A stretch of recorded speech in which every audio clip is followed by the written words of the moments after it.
Welcome to mega times news bulletin. ముందుగా headlines. సర్వమతాలకు నిలయం భారతదేశం ఎమ్మెల్యే యశస్విన్ రెడ్డి. ఓ తండ్రి ఆవేదన. బీజేపీ బీఆర్ఎస్ లను ఎన్నికల్లో ఓడించాలి మంత్రి శ్రీధర్ బాబు.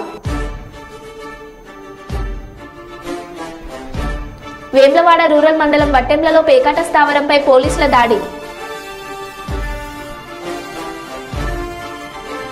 ఐనవోలు మల్లన్న పెద్దపట్నం. వేసవిలో కూలి పనులు లేక జీవనం కొనసాగించేందుకు ఇబ్బందులు ఎదుర్కొనే గుత్తికోయలు.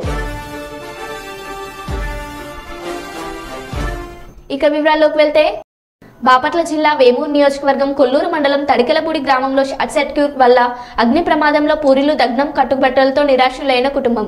కౌలు రైతుల రావుల కిరణ్ బాబు పండించిన కంది పంట అమ్మగా నిన్న 3.5 లక్షలు చేతికందాయి. కంది అమ్మిన డబ్బులు 3.5 లక్షల నగదు, 5 ఎకరాల గడ్డివాము, పొలము, ఆస్తి కాగితాలు, ఇంట్లో సామాన్లు పూర్తిగా దగ్నం అయ్యాయి. సుమారు 7 లక్షల మేర ఆస్తి నష్టం జరిగింది. ఫైర్ ఇంజిన్ సకాలంలో వచ్చి ఉంటే కొంతమేర ఆస్తి నష్టం తగ్గి ఉండొచ్చని చెప్పుకుంటున్న స్థానికులు. ఉన్నాము, షార్ట్ సర్క్యూట్ అయ్యింది, ఇల్లంతా కాలిపోయింది, 3 లక్షల డబ్బు అయింది, అసలు బంగారం అయింది, కట్టుకోవటం గొడ్ల ఏమి ఆదుకోవాలి.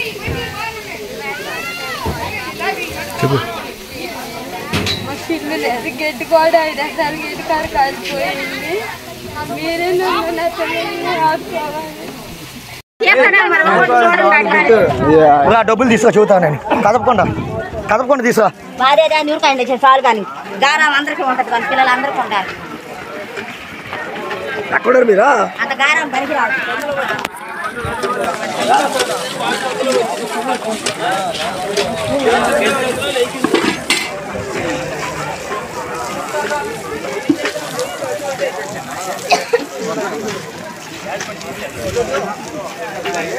వరంగల్ జిల్లా ఐనవోలు మండలంలోని ప్రముఖ పుణ్యక్షేత్రం జానపదులు జాతరగా పిలువబడే ఐనవోలు శ్రీ మల్లికార్జున స్వామి ఆలయంలో పెద్దపట్నం అంగరంగ వైభవంగా ముగిసింది.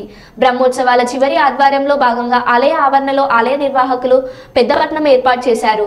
300కు పైగా ఒగ్గు పూజలు, 10 గంటలు శ్రమించి తెలంగాణలోనే అతిపెద్ద పెద్దపట్నాన్ని వేశారు. తీరక రంగువల్లులతో 50 అడుగులు పొడవు, 50 అడుగుల వెడల్పుతో స్వరంగా సుందరంగా పెద్దపట్నం ఏర్పాటు చేశారు. అపూర్వ ఘట్టాన్ని కనులారా తిలకించేందుకు భక్తులు అధిక సంఖ్యలో తరలివచ్చారు.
బాపట్ల జిల్లా చుండూరు మండలం వేమూరు నియోజకవర్గం చుండూరు మండలం మండూరు పేదగాదెల వరు గ్రామాల్లో మాజీ మంత్రి పోలిట్ బ్యూరో సభ్యులు వేమూరు నియోజకవర్గ కూటమి బలపరిచిన అభ్యర్థి శ్రీ నక్కా ఆనందబాబు గారి ఎన్నికల ప్రచారం భారీ జనసందోహం మధ్య చుండూరు మండలం మండూరు పేదగాదెల వరు గ్రామాలలో ప్రచారం అడుగడుగున జనం నీరాజనాలు మహిళా మనులు హారతులతో స్వాగతం పలికిన 2 గ్రామాల ప్రజలు పేదగాదెల వరు గ్రామ సర్పంచ్ కల్లూరి రమాదేవి వైసీపీ పార్టీని వీడి తన అనుచరులతో కలిసి నక్కా ఆనందబాబు గారి సమక్షంలో తెలుగుదేశం పార్టీలో చేరారు. వారికి తెలుగుదేశం పార్టీ కండువా కప్పి పార్టీలోకి సాధారణంగా ఆహ్వానించిన ఆనందబాబు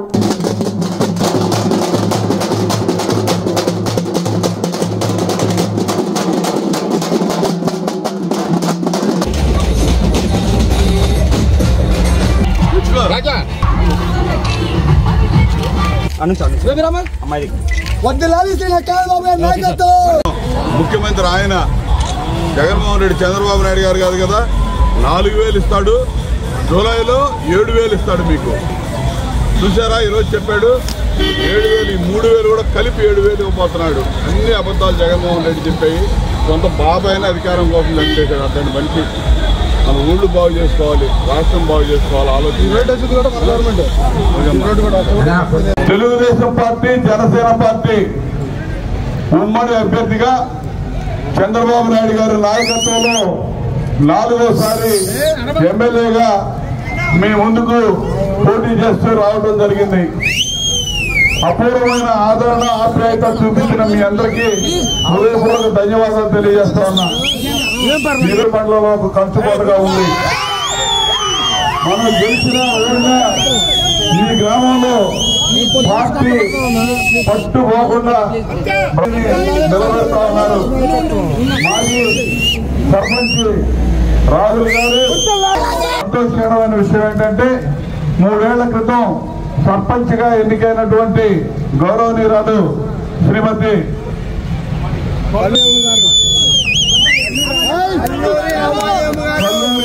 రమాదేవి గారు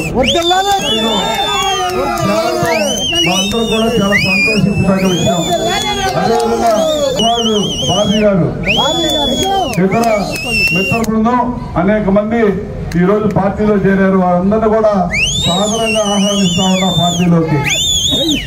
ఈరోజు గత 5 సంవత్సరాల నుంచి ఈ రాష్ట్రంలో సాగుతున్నటువంటి పరిపాలన మీ అందరికీ తెలుసు. ఒక దుర్మార్గమైన పరిపాలన సాగుతా ఉంది. ఒక నియంత్ర పరిపాలన చేస్తా ఉన్నాడు, ఒక నేరస్తుడు పరిపాలన చేస్తా ఉన్నాడు ఈ రాష్ట్రాన్ని. ఇటువంటి పరిస్థితుల్లో రాష్ట్రాన్ని రక్షించుకోవాల్సిన బాధ్యత, కాపాడుకోవాల్సిన బాధ్యత, అభివృద్ధి పదంలో ముందుకు నడిపించాల్సిన బాధ్యత, అదేవిధంగా ఇక్కడ ఈ రాష్ట్ర ప్రజల భవిష్యత్తు గురించి ఆలోచించాల్సిన బాధ్యత గల పౌరులుగా అందరూ ఆలోచన చేస్తా ఉన్నారు. అందులో భాగంగానే మరి వైసీపీ నుంచి ఎన్నికైనటువంటి సర్పంచ్ గారు తెలుగుదేశం పార్టీలోకి రావడం అనేది మనందరం కూడా సంతోషించదగ్గ పరిణామం. ఇక ఈ రోజు నుంచి ఈ గ్రామంలో తెలుగుదేశం పార్టీ తప్ప 2వ పార్టీ మనమే చేశాం. ఇది యథార్థం, మీ అందరికీ తెలుసు. మిగిలిపోయిన అభివృద్ధి కార్యక్రమాలు జరగాలన్నా, రాష్ట్ర భవిష్యత్తు బాగుపడాలన్నా, ఈ రాష్ట్రంలో యువతరానికి భవిష్యత్తు కనపడాలన్నా ఒక విజనరీ ముందు చూపు కలిగినటువంటి నాయకుడు చంద్రబాబు నాయుడు గారు ఎంతో ఉత్సాహంగా ఉడకలెత్తుతూ ముందుకురికే పవన్ కళ్యాణ్ గారి నాయకత్వం ఈ రాష్ట్రంలో ఆవశ్యకత ఉందనేది ఈ రోజు ప్రజలందరూ కూడా గమనిస్తా ఉన్నారు.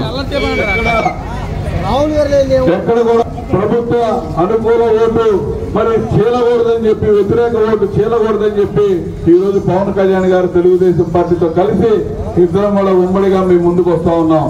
ఈ రోజు సైకిల్ గుర్తు మీద ఓట్లేసి మీరు నన్ను ఎమ్మెల్యేగా, అదేవిధంగా తెన్నేటి కృష్ణప్రసాద్ గారిని ఎంపీగా గెలిపించాలని చెప్పి ఈ సందర్భంగా కోరుకుంటా ఉన్నా. ఖచ్చితంగా ఈ గ్రామం తెలంగాణ గ్రామం గురించి నాకు ఎటువంటి అనుమానం లేదు. మీరు 100% తెలుగుదేశం పార్టీకి ఈ మండలంలోనే ఒక రోల్ మోడల్ గా నిలబడతారనే నమ్మకం ఉంది. మిమ్మల్ని స్ఫూర్తిగా తీసుకొని మిగిలిన గ్రామాల్లో కూడా పనిచేయాల్సిన అవసరం ఉంది. నేను వచ్చేదంతా కాదు, రేపటి నుంచి 35-36 రోజులు ఎన్నికలు అయ్యేంత వరకు కూడా ఇదే ఉత్సాహాన్ని ఉత్తేజాన్ని కనపరచాల్సిన అవసరం ఉంది. ప్రతి ఓటర్ని కలవాల్సిన అవసరం ఉంది. ఎందుకంటే ఎన్నో కుట్రలు కుయుక్తులు పలుకుతాడు జగన్మోహన్ రెడ్డి. మామూలుడు కాదు. అతను నేర చరిత్ర ఒకసారి తెలుసుకోండి. అధికారం తండ్రి చావును అర్థం పెట్టుకుని అధికారంలోకి వచ్చాడు. బాబాని చంపినాలను పక్కన పెట్టుకొని శవాన్ని పక్కన పెట్టుకొని దాని పునాదుల మీద మళ్ళా అధికారం సంపాదించాడు.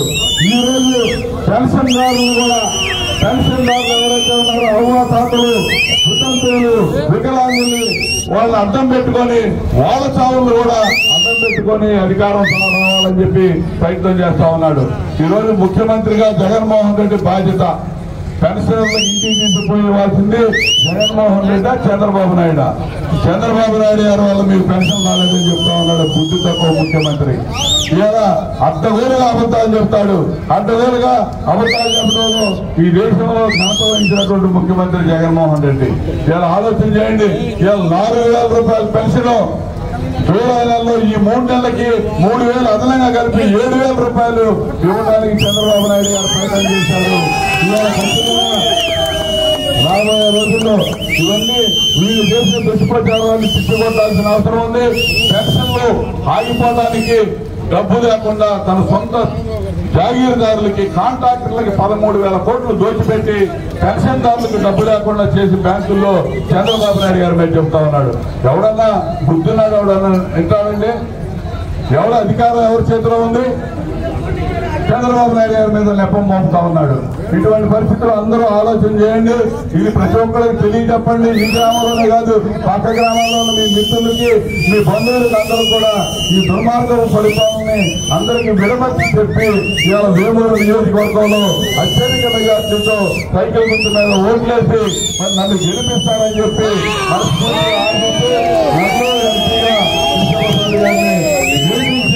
ఇవాళ చంద్రబాబు నాయుడు గారికి, పవన్ కళ్యాణ్ గారికి తోడుగా మమ్మల్ని నిలబెడతారని చెప్పి ఆశిస్తూ మరొకసారి స్వాగతం పలికిన ములుగు జిల్లా ఏటూరు నగరం డివిజన్ వ్యాప్తంగా అభయ అరణ్య ప్రాంతాల్లో ఆవాసాలు ఏర్పాటు చేసుకుని జీవనం సాగిస్తున్న గుత్తికోయల జీవితంలో ఇప్ప పువ్వు సేకరణ ప్రధాన పాత్ర పోషిస్తుంది. గత 3 దశాబ్దాల క్రితం ఛత్తీస్గఢ్ రాష్ట్రం నుండి వలస వచ్చిన గుత్తికోయల తెలంగాణ రాష్ట్రంలోని గోదావరి తీరం వెంబటి ఉన్న అటవీ ప్రాంతాల్లో తోగులు వాగులు నీటి అవసరాలు చూసుకొని ఆవాసాలు ఏర్పాటు చేసుకుని జీవనం సాగిస్తారు. వేసవి కాలం వచ్చిందంటే చాలు కూలి పనులు లేక అడవిలో కిలోమీటర్ల మేర తిరిగి ఇప్ప పువ్వు సేకరణ చేస్తారు. వేసవిలో ఇప్ప పువ్వు సేకరణ గుత్తికోయల జీవనంలో ప్రధాన పాత్ర పోషిస్తుంది. అలా సేకరించిన పువ్వును గూడలలో ఆరబోసుకొని ఎండిన ఇప్ప పువ్వును అమ్ముకొని వచ్చిన డబ్బులతో జీవనం సాగిస్తారు.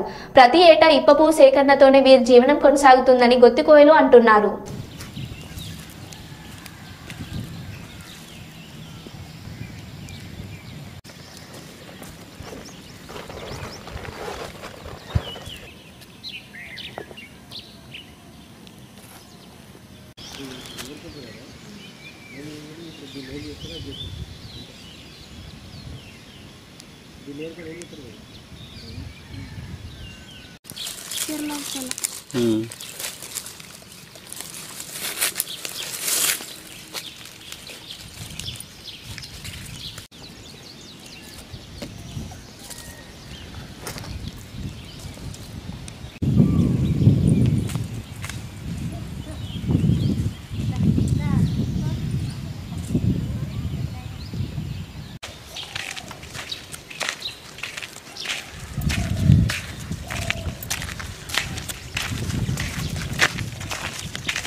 ధైర్యదా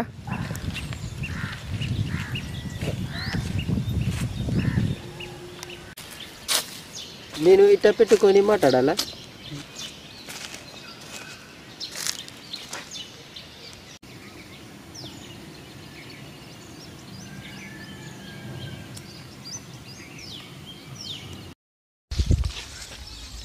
ఈవిడ పాప అవునాలే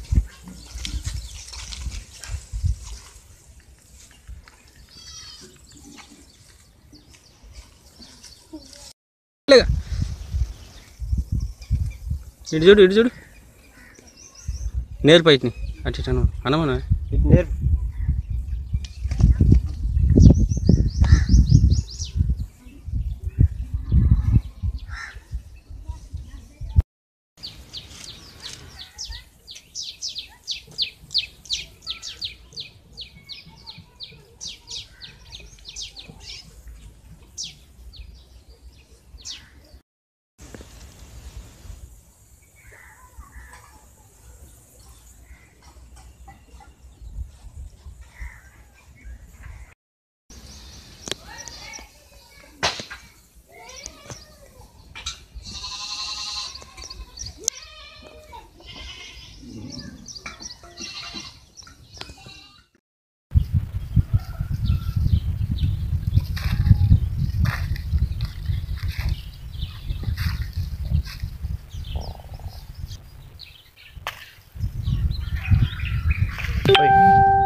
అయ్యమ్మా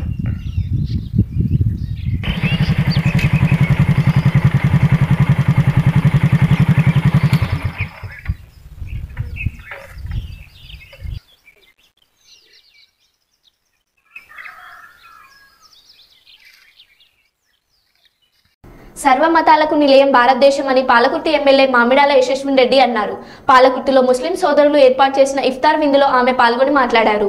మతాలు ప్రాంతాలు వేరైన ఒకే కుటుంబంలో ఉన్న అన్నాతమ్ముల అనుబంధంతో ఉండడమే మన భారతదేశం సంస్కృతి అని పేర్కొన్నారు.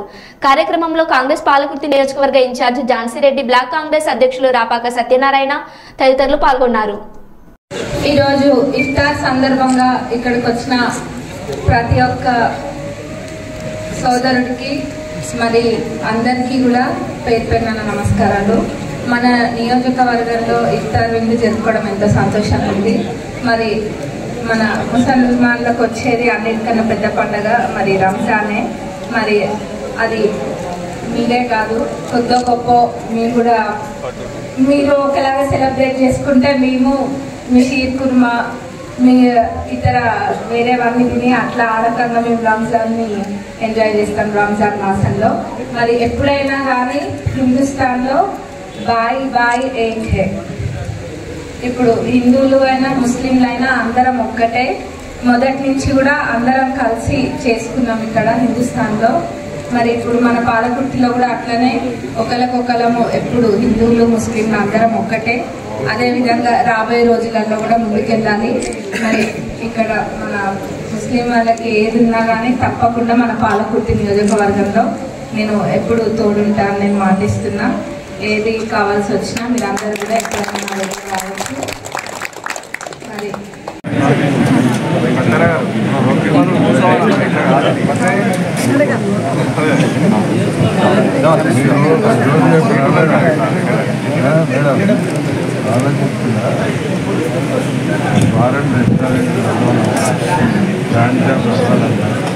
బిర్యానీ కావాలన్నా షావుకారు అడిగితే తెలుస్తుంది. ఏడ నడుస్తుంది అంటే మన ఇంటకాడ అయితే మన షావుకారికి తెలియదు కదా, తెలియదు.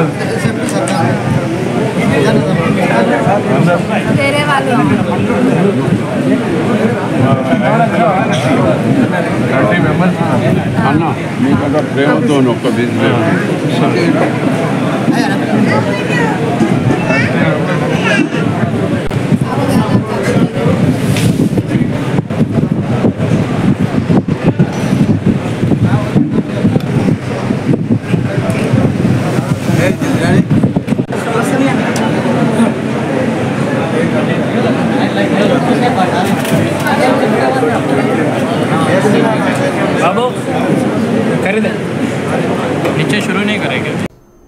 రాజన్న సిరిసిల్ల జిల్లా కేంద్రంలో రాజీవ్ నగర్ కు చెందిన సిరిపురం లక్ష్మీనారాయణ అనే నేత కార్మికుడు పనిలేక కుటుంబ భారమై ఉరివేసుకుని ఆత్మహత్య చేసుకున్నాడు. ఆత్మహత్య చేసుకున్న సిరిపురం లక్ష్మీనారాయణ కుటుంబాన్ని శనివారం రోజున కరీంనగర్ ఎంపీ బండి సంజయ్ పరామర్శించారు. ₹1,00,000 ఆర్థిక సహాయం చేశారు. ఈ సందర్భంగా వారు మాట్లాడుతూ వస్త్ర పరిశ్రమ సంక్షోభం వలన ఉపాధి కోల్పోయి కుటుంబం పోషించలేని పరిస్థితిలో లక్ష్మీనారాయణ ఆత్మహత్య చేసుకోవడం చాలా బాధాకరమని అన్నారు. రాజన్న సిరిసిల్ల జిల్లాకు సంబంధించి సిరిసిల్ల కేంద్రంలో లక్ష్మీనారాయణ గారు నేత కార్మికుడు ఈరోజు ఆత్మహత్య చేసుకోవడం జరిగింది. దాదాపు 66 ఏళ్ల వయసు. వాళ్ళ కుటుంబ సభ్యులతో మాట్లాడిన తర్వాత వాళ్ళు చెప్పిన విషయాలు విన్న తర్వాత చాలా బాధ అనిపించింది. పూర్తిగా వస్త్ర పరిశ్రమ అతలాకుతమైనటువంటి పరిస్థితుల్లో ఉన్న ఉపాధి కోల్పోయి కనీసం కుటుంబాన్ని పోషించుకోలేని పరిస్థితుల్లో వాళ్ళ ఆత్మహత్య చేసుకోవడం జరిగింది. 2 కుమారులు, ఒక కుమారుడు ఎంఎస్సీ కంప్లీట్ చేసినప్పుడు కూడా ఉద్యోగం రాక వాళ్ళ నాన్నగారికి చేదోడు వాదోడు ఉండే ప్రయత్నం చేసిండు.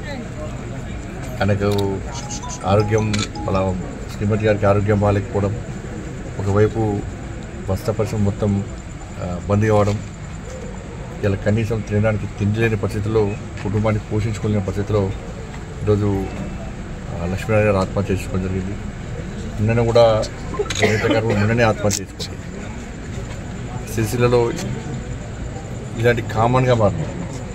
అంటే దౌర్భాగ్యం అంటే ఆత్మహత్యలు కూడా కామన్గా మార్చే పరిస్థితి సిరిసిల్లలో వచ్చిందంటే ఎందుకంటే దౌర్భాగ్యం దురదృష్టకరం ఇంకోటి కాదు. ఇవాళ ఊళ్ళ మీద వాళ్ళు విమర్శించుకోవడము, వాళ్ళన్నప్పుడు ఏం చేయరు, వాళ్ళు వీళ్ళ మీద నొక్కుతారు, వీళ్ళు వాళ్ళ మీద నొక్కుతారు. కానీ వాళ్ళని ఆదుకోవాలని చెప్పి ఆలోచన వీళ్ళకి లేదు, వాళ్ళకి లేదు. వాళ్ళు దాదాపు బతుకమ్మ చీరలకు సంబంధించి 270 కోట్ల రూపాయలు వాళ్ళ బకాయి ఉంటే వాటిని గత ప్రభుత్వము తీర్చకుండా ముందుకేసింది. ఏంటంటే మాకు ఓటేసి గెలిపిస్తేనే మా ప్రభుత్వం వస్తేనే ఇస్తామంటారు. ఆ ప్రభుత్వం ఇలా తీర్చకుండా ముందుకేసింది. పూర్తిగా వస్త్రపక్షం పూర్తిగా బంద్ అయిపోయింది బతుకమ్మ చీరల వల్ల. దాంతోపాటు ఏమైంది, ఈ ప్రభుత్వం వచ్చి ఇలా 100 రోజులు అయిపోయింది. ఇక్కడ కార్మికులందరూ కూడా మొదటిదానిగా రోడ్డు మీదకి ఆందోళన చేశారు. వస్త్రపక్షకు సంబంధించి మొత్తం అన్ని కుటుంబాలు రోడ్డు మీదకి ఎక్కి ఇవాళ ఆందోళన చేశారు. చివరి భిక్షాటన కూడా చేశారు. అయినప్పుడు కూడా ప్రభుత్వం స్పందించాలి. వాళ్ళు ఇచ్చేదంతా 270 రూపాయలు, 270 కోట్లు. 270 కోట్ల కనీసం ప్రభుత్వం స్పందించకపోవడం వలన పూర్తిగా వస్త్రపక్షం మూలక పడితే వాళ్ళు ఉపాధి లేక ఇబ్బంది పడుతుంటే స్పందించాల్సిన ప్రభుత్వం స్పందించకుండా కోరుకోరు విమర్శలు చేసుకోవడం ఇది మంచి పద్ధతి కాదు. కాబట్టి ప్రభుత్వం వెంటనే స్పందించాల్సిన అవసరం ఉంది. ఇటువంటి ఆత్మహత్యలు మళ్ళీ జరగకుండా ఉండాలంటే తప్పకుండా ప్రభుత్వం వెంటనే స్పందించి వాళ్ళ బతుకమ్మ చీలకు సంబంధించి 270 కోట్లను వెంటనే చెల్లించాలి. తిరిగి పాత బకాయిలు చెల్లించి మళ్ళీ కొత్తగా కూడా ఆర్డర్లు తీసుకొని పరిశ్రమ నిరంతరం శ్రీదాసాఫీగా కొనసాగే విధంగా ప్రభుత్వం చర్యలు తీసుకోవాలి. దాంతోపాటు ఆ మరణించిన కుటుంబాన్ని ఆదుకోవాల్సిన బాధ్యత ప్రభుత్వం మీద ఉంది. వాళ్ళ అబ్బాయి ఎంఎస్సీ కంప్లీట్ చేసిండు, ఇంకో అబ్బాయి ఛాయ్ హోటల్ నమ్ముకుంటున్నాడు. కాబట్టి ఆ కుటుంబాన్ని ఆదుకోవాల్సిన బాధ్యత ఉంది. ఆ కుటుంబానికి నష్టపరిహారం ఇవ్వాల్సిన బాధ్యత ఉన్నది. ఏదో రకంగా ప్రభుత్వం ఆదుకోవాల్సిన బాధ్యత ఉంది. ఒక భరోసా విశ్వాసం నింపాలి. దాంతోపాటు ఇక్కడ అనేక సమస్యలతో తలెడుతున్నారు. కొంతమంది విద్యుత్ సంబంధించి 50% సబ్సిడీ ఇచ్చేది, అది కూడా ఆపేసారు. యార్డ్ మీద 10% సబ్సిడీ ఇస్తున్నారు, దాన్ని పక్కకు పెట్టేసారు ఇవ్వకుండా. దాని వర్కర్ టు ఓనర్ అన్నారు, దానికి 370 కోట్ల రూపాయలు కేటాయిస్తూ ఉన్నారు. అది ఏడికి పోయిందో ఏడు తిరిగిందో ఎవరు తెలియదు. కాబట్టి ఇవన్నీ కూడా సమస్యలే. దీని మీద ఒక సమీక్ష నిర్వహించి ఇటువంటి ఆత్మహత్య జరగకుండా వస్త్రపక్షం పూర్తిగా దాని మీద ఆధారపడినటువంటి కుటుంబాలు నష్టపోకుండా మనం కాపాడవలసిన బాధ్యత పాలకుల మీద ఉంటుంది. బట్ ఓర్కొరు తిట్టుకోవడం, మీరు చేయాలంటే మేం చేయలేం. ఓ తండ్రి ఆవేదన. వివరాల్లోకి వెళ్తే ఇష్టం లేని పెళ్లి చేసుకుందని కూతురు చావు ఫ్లెక్సీ కొట్టించిన తండ్రి. సిరిసిల్ల పట్టణంలో చిలువేరు మురళి కూతురు చిలువేరు అనుష ఒక అబ్బాయిని ప్రేమించి ఇంటి నుండి వెళ్లిపోయి వివాహం చేసుకుంది. కూతురు ఇష్టం లేని పెళ్లి చేసుకుందని చిలువేరు మురళి తన బిడ్డ చనిపోయిందంటూ ఫ్లెక్సీ కొట్టించి నిరసన తెలిపాడు.